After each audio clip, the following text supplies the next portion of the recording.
Bienvenidos a la exposición del grupo número 2 de Psicología 1. El tema general del grupo es el pensamiento. Mi nombre es Paulina Correa y les daré una introducción acerca del tema. ¿Qué es el pensamiento? El pensamiento es la operación intelectual de carácter individual que se produce a partir de procesos de la razón. Los pensamientos son productos que elabora la mente voluntariamente a partir de una orden racional o involuntariamente a través de un estímulo externo. El pensamiento es la capacidad que tienen las personas de formar ideas y representaciones de la realidad en su mente, relacionándolas unas con otras. El concepto de pensamiento hace referencia a procesos mentales, voluntarios o involuntarios, como lo indicábamos anteriormente, mediante los cuales el individuo desarrolla sus ideas acerca del entorno, los demás o él mismo. Es decir, los pensamientos son ideas, recuerdos y creencias en movimiento relacionándose entre sí.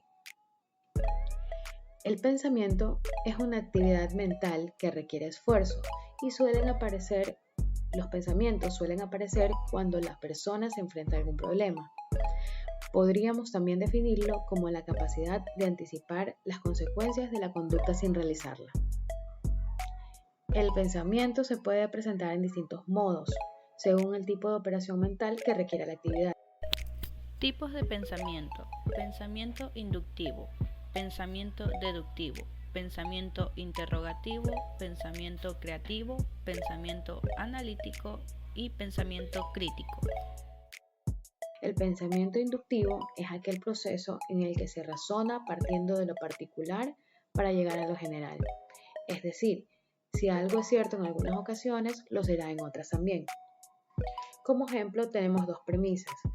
La premisa 1 nos indica: Laura vive lejos del trabajo y llega tarde. La premisa 2 nos indica: Carlos vive lejos del trabajo y llega tarde. En conclusión, podemos decir como pensamiento inductivo que todas las personas que viven lejos del trabajo llegan tarde.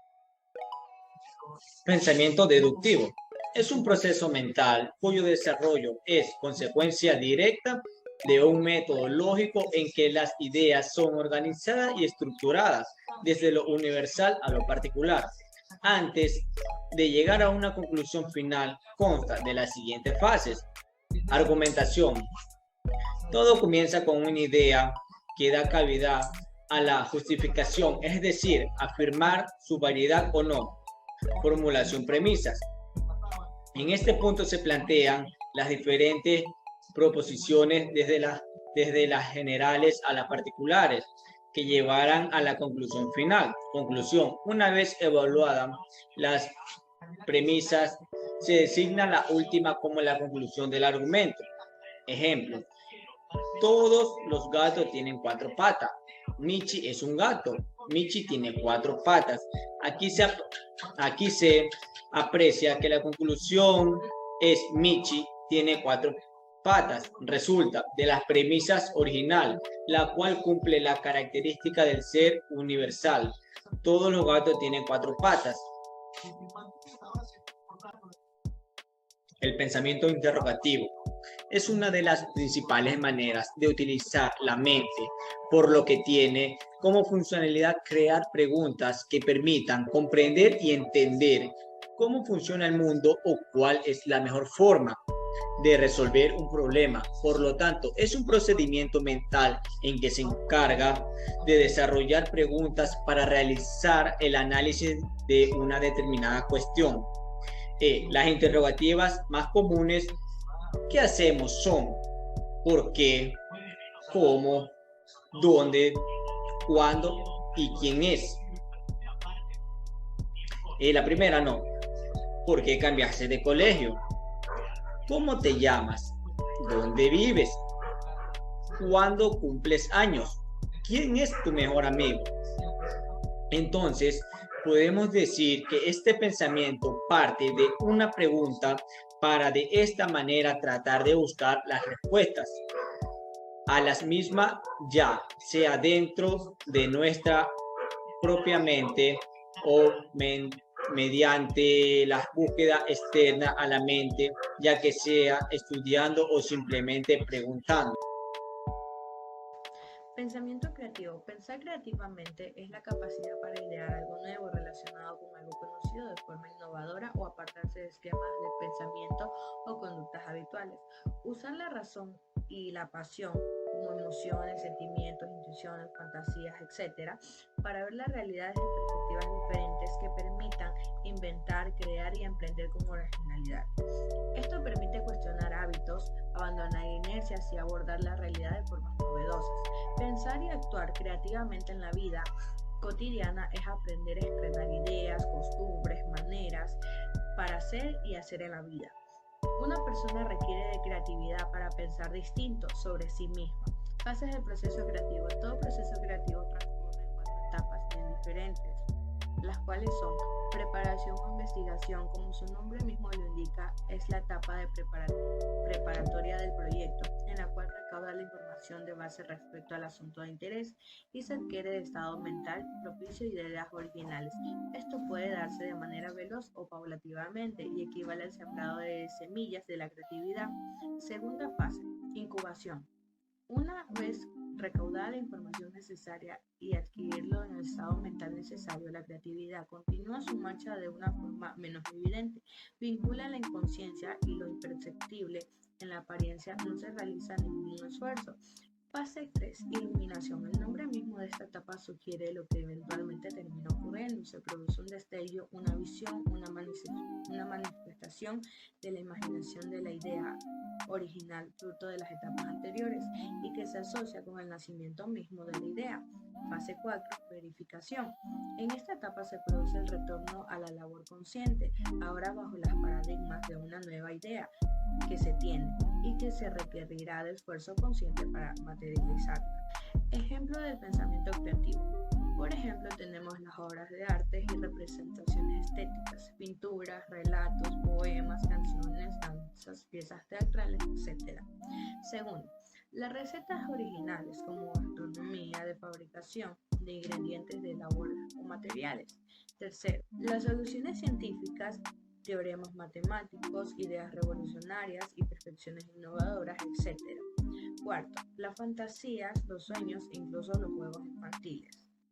El pensamiento analítico es la capacidad y habilidad para resolver un problema en un pensamiento razonable y reflexivo que se trata en decidir qué hacer o qué creer y la relación existente entre ese problema y el entorno. El rasgo distintivo de este tipo de pensamiento en el que se divide el objeto de estudio en partes más pequeñas que son identificadas, categorizadas y analizadas por separado, para obtener una respuesta o solución trasladándola o aplicándola a todo. El pensamiento analítico se fundamenta en evidencias y no en emociones. En cuestionar, preguntar qué y por qué. Es detallista y metódico.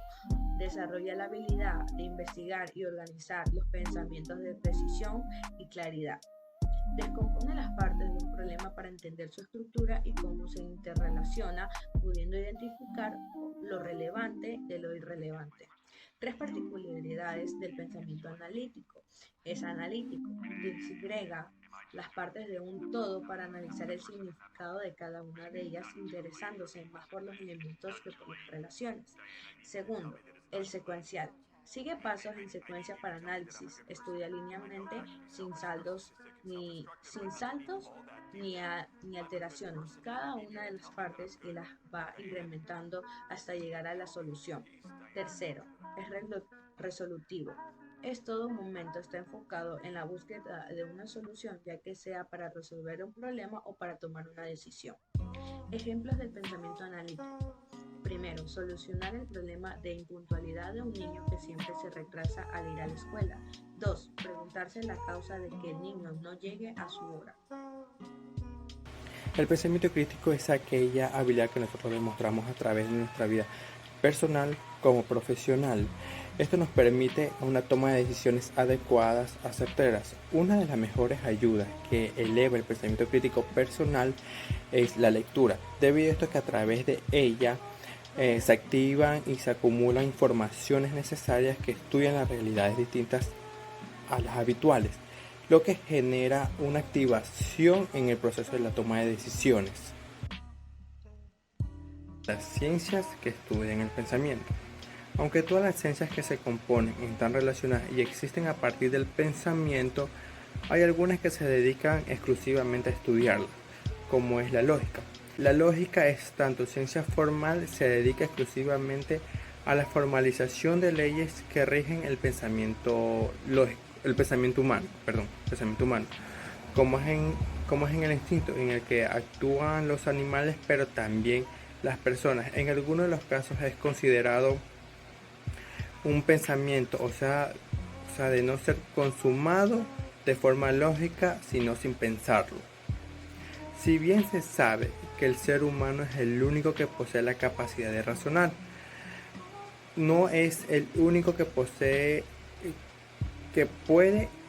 ya que los animales que tienen cerebro realizan la acción de pensar en forma práctica y basada su experiencia. La diferencia con las personas radica en que poseen la capacidad de encontrar las causas en las consecuencias de su comportamiento. La psicología es la ciencia que estudia la mente humana y en su influencia en la conducta. Esta disciplina, junto con la lógica, se ha complementado introduciendo la idea de pensamiento lateral. Con él se hace referencia a una clase de pensamiento que solo se puede producir si se rompe algún patrón rígido, que se encuentra completamente arraigado en nuestro esquema mental. La psiquiatría también es denominada dentro de la medicina, es la que se encarga de analizar los modos de pensamiento y de estudiar y tratar las enfermedades de la mente. La psiquiatría puede servirte como pensamiento lógico, instinto y razonamiento.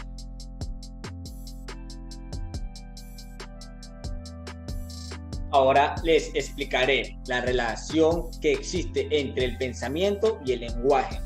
El pensamiento crea y determina al lenguaje. A su vez, el lenguaje enriquece y revoluciona al pensamiento. De tal forma, ambos mantienen una relación mutua, independiente y dinámica. Por eso, el ser humano piensa de manera condicional por los conocimientos que adquiere. Por lo tanto, el lenguaje condiciona la manera de pensar. Consejos para desarrollar el pensamiento y el lenguaje al mismo tiempo. Para mejorar la capacidad de pensamiento es necesario mantener la mente activa. Para esto se puede llevar a cabo tareas y razonamientos simples u otros más complejos, como incorporar nuevos conocimientos. Hacer siempre lo mismo nos enriquece la mente. El refuerzo por asimilar contenidos nuevos significa que la mente está entrenado, lo que permitirá ampliar la facultad de pensar. El pensamiento emocional es capaz de poder identificar y reconocer las emociones de una persona. A veces las emociones provocan determinados pensamientos. Pueden ser pensamientos buenos o malos. Otras veces los pensamientos generan determinadas emociones, y mismo emociones como tristeza, felicidad, etc. En el momento en el que un individuo o persona es consciente de las emociones que está experimentando o suele experimentar, las reconoce, las identifica con un nombre y las ordena dentro de un contexto situacional. Este proceso se conoce también como manejo de las emociones o pensamiento emocional. El pensamiento emocional también es el que permite mantener las buenas... El pensamiento emocional es el que permite mantener la buena salud mental y el desarrollo emocionalmente, además de un buen comportamiento. El desarrollo emocional busca un buen comportamiento. También los pensamientos negativos, obviamente en exceso, afectan a las emociones y a la salud de una persona. Es por esta razón que es importante fomentar pensamientos positivos, todo el tiempo tener pensamientos positivos más no negativos y saber reconocer si las emociones son provocadas como reacción del entorno en el que vivimos o por la propia mente cargada de pensamientos tóxicos. Muchas gracias con todos, somos de Psicología 1, Grupo 2.